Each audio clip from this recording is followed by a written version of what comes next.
si Pauline. So, yun. Sabi ko, sobrang gusto ko siya. First time kong mag-admire ng sexy talaga na, nagsasexy na ano.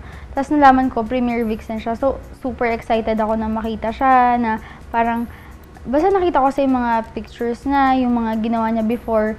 Yun, parang gusto kong itry lahat.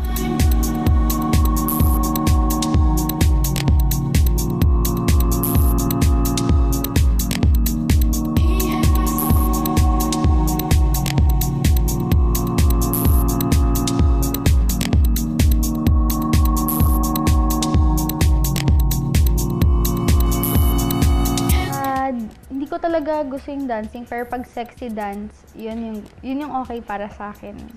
Hindi ko alam, parang feeling ko yun yung pinaka mas kaya kong gawin eh. Sexy dance? Oo, yun.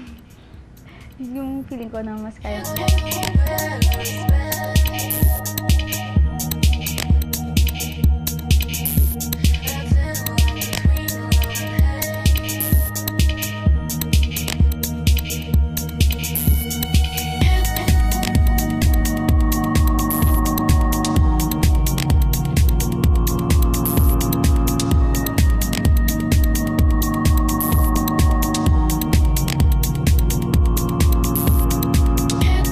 Before, nung nung high school ako, sabi ko, kasi naku-conscious talaga ako.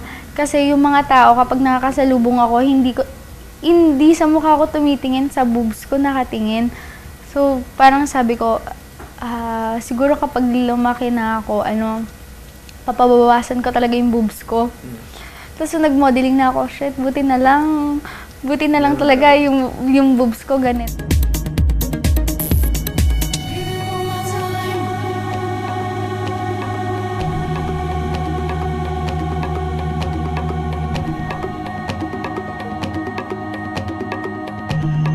Kung makikita mo before, sasabihin mo na, mukhang pumapasok or school girl na mabait.